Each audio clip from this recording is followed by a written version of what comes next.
Elite YouTube চ্যানেলে তোমাদের সকলকে আরো একবার স্বাগত জানাই।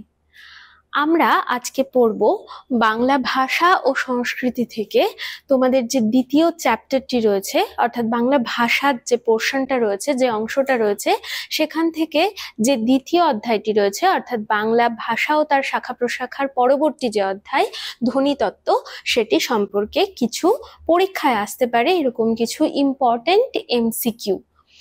তোমরা এই যে ধ্বনিতত্ত্ব সম্পর্কিত ডিটেইল ক্লাস সেটি পেয়ে যাবে এলিট অ্যাপে। তার জন্য এলিট অ্যাপ তোমাদেরকে ডাউনলোড করে নিতে হবে। সেখানে গেলে ধ্বনিতত্ত্ব সম্পর্কিত যাবতীয় ডিটেইল আলোচনা, তার সম্পর্কিত নোটসপত্র এবং আরো অন্যান্য এমসিকিউ গুলো তোমরা সেখান থেকে পেয়ে যাবে। এসো আজকে এই ধ্বনিতত্ত্ব সম্পর্কিত তোমাদের পরীক্ষায় আসতে পারে এমন কিছু সম্ভাব্য প্রশ্ন নিয়ে আমরা আলোচনা করি। প্রথম প্রশ্ন, বাগধ্বনি মূলত ক 2 প্রকার, খ 3 প্রকার, গ 4 প্রকার নাকি ঘ 5 প্রকার? বাগধ্বনি অর্থাৎ আমরা বাগযন্ত্রের সাহায্যে যা উচ্চারণ করি সেটাই হলো বাগধ্বনি। আর এই বাগধ্বনি মূলত ক 2 প্রকার। বাগধ্বনি মূলত 2 প্রকার। এবার এই 2 প্রকার বাগধ্বনি কি কি? এই 2 প্রকার বাগধ্বনি হলো, একটি হলো বিভাজ্য ধ্বনি আর একটির নাম হলো অবিভাজ্য ধ্বনি। তাহলে বাগধ্বনি মূলত 2 প্রকার। বিভাজ্য ধ্বনি হলো ক 3 প্রকার, খ 5 প্রকার, গ 4 প্রকার নাকি ঘ 2 প্রকার? বিভাজ্য ধ্বনি তোমাদের বললাম বাগধ্বনি 2 প্রকার। বাগধ্বনির প্রকারভেদ দুটি হলো, একটি বিভাজ্য ধ্বনি এবং আরেকটির নাম অবিভাজ্য ধ্বনি। এবার এই বিভাজ্য ধ্বনিকেও ভাগ করা যায়। বিভাজ্য ধ্বনি হলো ক 3 প্রকার, খ 5 প্রকার, গ 4 প্রকার নাকি ঘ 2 প্রকার? বিভাজ্য ধ্বনি সেটিও কিন্তু 2 প্রকার। তাহলে বিভাজ্য ধ্বনি হলো অপশন 4 বা ঘ নম্বর অপশন 2 প্রকার। বিভাজ্য ধ্বনি 2 প্রকার। এবার এই বিভাজ্য ধ্বনি 2 প্রকার বিভাজ্য ধ্বনি কি কি? একটিকে আমরা বলি স্বরধ্বনি এবং অন্যটিকে বলি ব্যঞ্জন ধ্বনি। বাংলা ব্যঞ্জন ধ্বনির সংখ্যা 25টি, খ 30টি, গ 32টি নাকি ঘ 40টি? দেখো, আমরা ছোট থেকে ধ্বনি বর্ণ এগুলোকে পড়তে শিখি, বলতে শিখি, জানতে শিখি। ধ্বনি কাকে বলে, বর্ণ কাকে বলে, এবং আমাদের বাংলা বর্ণমালায় কতগুলি বর্ণ রয়েছে সেগুলি সবকিছুই মোটামুটি আমরা ছোট থেকে শিখে যাই। এবং সেখানে আমরা জানি যে আমাদের বাংলায় মোট যে বর্ণমালাটা রয়েছে সেখানে বর্ণের সংখ্যা হচ্ছে 51টি, 11টি স্বরবর্ণ এবং 40টি ব্যঞ্জন বর্ণ। তাহলে তোমাদের এখানে মনে হতে পারে যে বাংলা ব্যঞ্জন ধ্বনির সংখ্যা হয়তো বা 40 হবে, কিন্তু না, বাংলা ব্যঞ্জন ধ্বনি এবং ব্যঞ্জন বর্ণ এই দুটো বিষয় কিন্তু আলাদা। ধ্বনির যে লিখিত রূপ সেটা হলো বর্ণ, এবং ব্যঞ্জন ধ্বনি ধ্বনিতত্ত্বে যে বাংলা ব্যঞ্জন ধ্বনি বা বাগধ্বনির অন্তর্গত যে ব্যঞ্জন ধ্বনি, বাংলা ব্যঞ্জন ধ্বনির সংখ্যা কিন্তু 30টি। তাহলে বাংলা ব্যঞ্জন ধ্বনির সংখ্যা ক 25টি নয়, খ 30টি, ঘ 40টি নয়, কিন্তু 40টি নয়। তার কারণ হলো বাংলা ব্যঞ্জন বর্ণের সংখ্যা 40টি, কিন্তু বাংলা বাগধ্বনি ব্যঞ্জন ধ্বনি যে বাগধ্বনি তার সংখ্যা কিন্তু 30টি। বাংলা ব্যঞ্জন ধ্বনির সংখ্যা 30টি। পরের প্রশ্ন, একটি সংবৃত স্বরধ্বনির উদাহরণ হলো সংবৃত স্বরধ্বনি ক এ, খ ও, গ এ নাকি ঘ ই? একটি সংবৃত স্বরধ্বনির উদাহরণ হলো, সংবৃত স্বরধ্বনি যারা ইতিমধ্যে এলিটে ক্লাসটা দেখে ফেলেছো বা বইটা পড়েছো তারা নিশ্চয়ই সংবৃত স্বরধ্বনি কাকে বলে সেটা জেনেছো। সংবৃত স্বরধ্বনির উদাহরণ যদি তোমাদেরকে বলা হয়, এখানে যে উদাহরণগুলো রয়েছে তার মধ্যে থেকে যদি এরকম উদাহরণ না দিয়ে অন্য রকমও কিছু উদাহরণ দেয়, তবুও মনে রাখবে সেই যে মৌলিক স্বরধ্বনির একটা ছক রয়েছে, যেখানে সবচেয়ে উপরের দিকের যে দুটো স্বরধ্বনি অর্থাৎ ই এবং উ, এই দুটো স্বরধ্বনিকে বলা হয় সংবৃত স্বরধ্বনি। তাহলে একটি সংবৃত স্বরধ্বনির উদাহরণ ক এ, খ ও, গ এ নাকি ঘ ই? এখানে উদাহরণ হবে ঘ ই। তাহলে একটি সংবৃত স্বরধ্বনির উদাহরণ হলো ঘ ই। পরের প্রশ্ন, আ স্বরধ্বনিটি হলো নিম্ন স্বরধ্বনি, খ কেন্দ্রীয় স্বরধ্বনি, গ বিবৃত স্বরধ্বনি, নাকি ঘ সবকটি? আ স্বরধ্বনিটি হলো নিম্ন স্বরধ্বনি, না কেন্দ্রীয় স্বরধ্বনি, নাকি বিবৃত স্বরধ্বনি, নাকি এর সবকটি? আ এই স্বরধ্বনিটি উচ্চারণ করার সময় আমাদের জিভ, আমরা মুখের মধ্যে যে জিভ সেটা সবচেয়ে নিচে থাকে, তাই এটি নিম্ন।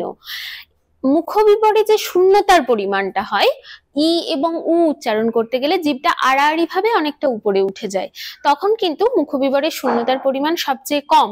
কিন্তু যখন আ বলবো তখন আমাদের জিভটা অটোমেটিক্যালি মুখের একেবারে নিচের দিকে অবস্থান করে, তখন আমাদের মুখবিবর জুড়ে যে শূন্যতার পরিমাণটা হয় সেটা সবচেয়ে বেশি, তাই এটা বিবৃত। এবং আ এই স্বরধ্বনিটি কুঞ্চিত বা প্রসারিত এই ধরনের নয়, এটি উচ্চারণ করতে গেলে এটি আমাদের ঠোঁট কানের দুপাশে প্রসারিত হয় না বা ফু দেওয়ার মতো গোল হয়ে যায় না, কুঞ্চিত হয়ে যায় না, এটি স্বাভাবিক অবস্থানে থাকে। অথবা বলতে পারো যে এই যে স্বরধ্বনিটি আ স্বরধ্বনিটি উচ্চারণের সময় আমরা যখন ই উ বলি আমাদের জিভটা পেছনে পিছিয়ে যায়, এ ও বললে আমাদের জিভটা সামনে এগিয়ে আসে। আবার দেখবে আমরা যখন ই এ এইভাবে উচ্চারণ করি আমাদের বাংলা স্বরধ্বনিগুলো, তখন দেখবে আমাদের জিভটা সামনের দিকে এগিয়ে আসে, কিন্তু উ ও অ বলার সময় জিভটা পেছনের দিকে পিছিয়ে যায়। কিন্তু আ বলার সময় জিভটা সামনের দিকে এগিয়েও আসে না, পেছনে পিছিয়েও যায় না, একেবারে কেন্দ্রে অবস্থান করে, তাই এটি কেন্দ্রীয় স্বরধ্বনি। তাহলে আ স্বরধ্বনিটি হলো নিম্ন স্বরধ্বনি, কেন্দ্রীয় স্বরধ্বনি, বিবৃত স্বরধ্বনি, অর্থাৎ এই সবকটি। এখানে যদি নিম্ন স্বরধ্বনির জায়গায় দেওয়া থাকতো স্বাভাবিক স্বরধ্বনি, কেন্দ্রীয় স্বরধ্বনির জায়গায় দেওয়া থাকতো নিম্ন স্বরধ্বনি, মোট কথা আমি বলতে চাইছি আ স্বরধ্বনিটি হলো নিম্ন স্বরধ্বনি, কেন্দ্রীয় স্বরধ্বনি, বিবৃত স্বরধ্বনি, স্বাভাবিক স্বরধ্বনি, এই সবকটিই কিন্তু আ স্বরধ্বনি। তাই এখানে এই তিনটির সবকটি, এই আ স্বরধ্বনিটি এই তিন প্রকারের সবকটিরই উদাহরণ হচ্ছে আ স্বরধ্বনি। আ স্বরধ্বনি যেমন নিম্ন স্বরধ্বনি, তেমনি কেন্দ্রীয় স্বরধ্বনি, তেমনি বিবৃত স্বরধ্বনি। তাই এখানে অপশন যেটি হবে, উত্তর যেটি সঠিক উত্তর হবে সেটি হলো ঘ সবকটি। পরের প্রশ্ন, যুক্তধ্বনির অবস্থান সাধারণত শব্দের আদিতে, অন্তে, মাঝখানে, নাকি সবকটিই ঠিক? আমরা যখন এই ধ্বনিতত্ত্বের চ্যাপ্টারটা পড়বো তখন ধ্বনি সমাবেশ পড়তে গিয়ে আমরা গুচ্ছধ্বনি এবং যুক্তধ্বনি এই দু রকমের ধ্বনি পাই। তার মধ্যে এই যে যুক্তধ্বনি, এই যুক্তধ্বনির অবস্থান হয় শব্দের আদিতে। আদিতে মানে শব্দের প্রথমে। যুক্তধ্বনির অবস্থান সাধারণত শব্দের আদিতে, নাকি অন্তে, নাকি মাঝখানে, নাকি সবকটিই সঠিক? যুক্তধ্বনির অবস্থান মনে রাখবে সবসময় শব্দের আদিতে হয়। যদিও শব্দের মাঝখানে কোনো জায়গায় কোনো যুক্তধ্বনি যেগুলো আছে সেগুলো বাংলায় উচ্চারিত যুক্তধ্বনি নয়, মানে সেগুলো কৃতঋণ, ধার করে আনা, বাংলায় যেগুলো ঋণ করে আনা শব্দ, অন্য ভাষার শব্দ ভাণ্ডার থেকে আসা শব্দ, এরকম কিছু যুক্তধ্বনি আছে, কিন্তু তার সংখ্যা খুবই কম, হাতে গোনা। যুক্তধ্বনি, বাংলায় যুক্তধ্বনির অবস্থান সাধারণত শব্দের আদিতেই হয়। পরের প্রশ্ন, ডয়বিন্দু র হলো একটি ক ঊষ্মধ্বনি, খ তাড়িত ধ্বনি, গ নাসিক্য ধ্বনি, নাকি ঘ পার্শ্বিক ধ্বনি? ডয়বিন্দু র এটা উচ্চারণ করতে গেলে আমরা যেটা উচ্চারণ করি, যেভাবে উচ্চারণ করি তাকে বলা হয় তাড়িত ধ্বনি। তাহলে ডয়বিন্দু র হলো একটি তাড়িত ধ্বনি। ধ্বনিমূলের উচ্চারণ ভেদকে বলা হয় ক সহধ্বনি, খ গুচ্ছধ্বনি, গ যুক্তধ্বনি, নাকি ঘ শ্বাসাঘাত? ধ্বনিমূলের উচ্চারণ ভেদ, ধ্বনিমূলের উচ্চারণ ভেদ মানে ধ্বনিমূলের উচ্চারণ পার্থক্য। আমরা ধ্বনিমূল জানি, যেমন যেগুলো দিয়ে যেই ধ্বনিগুলো পরিবর্তন করলে শব্দের অর্থের পরিবর্তন হয়ে যায়। যেমন ধরো কয়কাল্য কাল, কিন্তু যদি ক চেঞ্জ করে দিই, ক এই ধ্বনিমূলটিকে চেঞ্জ করে সেখানে যদি খ বসায় তাহলে হবে ক্ষয়কাল্য খাল। আবার ক্ষয়ের বদলে যদি চ বসায় তাহলে হবে চয়কাল্য চাল। এবং দেখো প্রত্যেকটি ক্ষেত্রে মানে পাল্টে গেল। এই যে এখানে ক খ চ এগুলো বললাম, এগুলো হচ্ছে এক একটা ধ্বনিমূল, যেগুলোর জন্য অর্থাৎ এগুলো একদম নির্দিষ্টভাবে উচ্চারিত হচ্ছে এবং এগুলোর জন্য শব্দের অর্থ পার্থক্য ঘটছে, এগুলোর আলাদা আলাদা উচ্চারণ আছে, তাই এগুলো ধ্বনিমূল। কিন্তু ধ্বনিমূলের যে উচ্চারণ ভেদ, ধরো ল এই ধ্বনিমূলটির যদি কোনো উচ্চারণ ভেদ হয়, যেমন ধরো আলতা, বললাম চালতা, আলতা, উল্টো, লঙ্কা, এই যে শব্দগুলো আমি বলে গেলাম, এইগুলো যখন বললাম এখানে প্রত্যেকটা জায়গায় লয়ের উচ্চারণ স্থান ভিন্ন এবং লয়ের উচ্চারণটাও ভিন্ন। উল্টো, এখানে ল মূর্ধায় উচ্চারিত হচ্ছে, অর্থাৎ এখানে যে লটা উচ্চারণ করছি সেটা মূর্ধন্য ল, কিন্তু লঙ্কা যখন আমরা উচ্চারণ করছি তখন কিন্তু মূর্ধায় ল উচ্চারণ করছি না, বা আলতা যখন আমরা উচ্চারণ করছি তখন সেটিও মূর্ধায় উচ্চারণ করছি না, তাহলে উচ্চারণটাই হবে না। তাহলে এই যে এখানে দেখো লয়ের উচ্চারণের যে পার্থক্য, ল এই ধ্বনিমূলটির উচ্চারণের যে পার্থক্য, সেটাই হচ্ছে লয়ের বাকি যে লগুলো, ল হচ্ছে এটিকে বলা হয় সহধ্বনি। তাহলে ধ্বনিমূলের উচ্চারণ ভেদ, মানে ধ্বনিমূলের যদি উচ্চারণের পার্থক্য হয় তাহলে সেটাকে আমরা বলবো ধ্বনিমূলের উচ্চারণ ভেদ বা ধ্বনিমূলের উচ্চারণ পার্থক্যকে বলবো সহধ্বনি। ক, সহধ্বনি, ধ্বনিমূলের উচ্চারণ পার্থক্যকে বলবো সহধ্বনি। পরের প্রশ্ন, একটি অবিভাজ্য ধ্বনির উদাহরণ হলো জ্যোতি, দৈর্ঘ্য, শ্বাসাঘাত নাকি সবকটি? একটি অবিভাজ্য ধ্বনির উদাহরণ, আমরা বলেছিলাম যে বাগধ্বনি মূলত দুই প্রকার, বিভাজ্য ধ্বনি এবং অবিভাজ্য ধ্বনি। আমরা জেনেছি বিভাজ্য ধ্বনিও দুই প্রকার, স্বরধ্বনি এবং ব্যঞ্জন ধ্বনি, এবং আমরা এখন জানবো অবিভাজ্য ধ্বনি কোনগুলো এদের মধ্যে। জ্যোতি, দৈর্ঘ্য, শ্বাসাঘাত এই সবকটি অবিভাজ্য ধ্বনির মধ্যে পড়ে।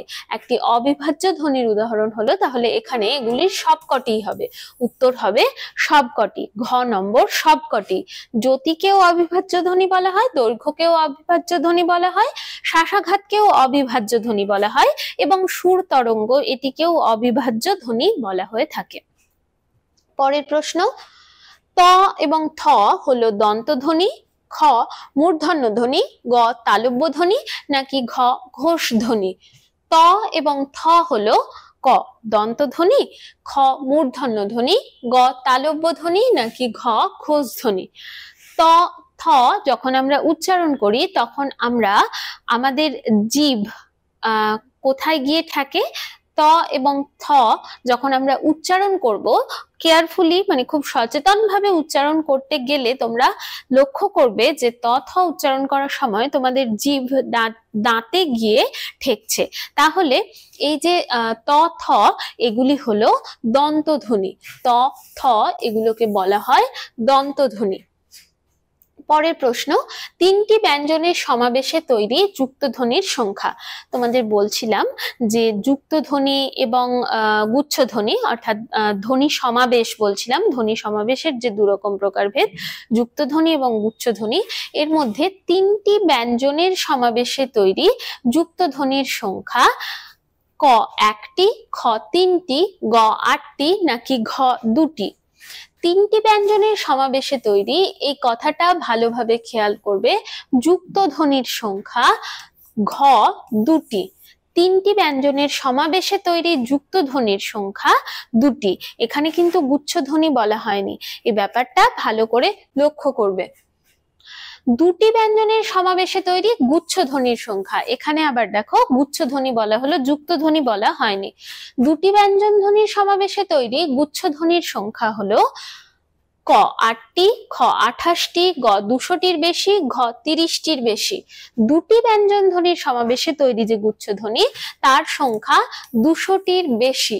দুটি ব্যঞ্জন ধ্বনির সমাবেশে তৈরি গুচ্ছধ্বনির সংখ্যা 200টিরও বেশি।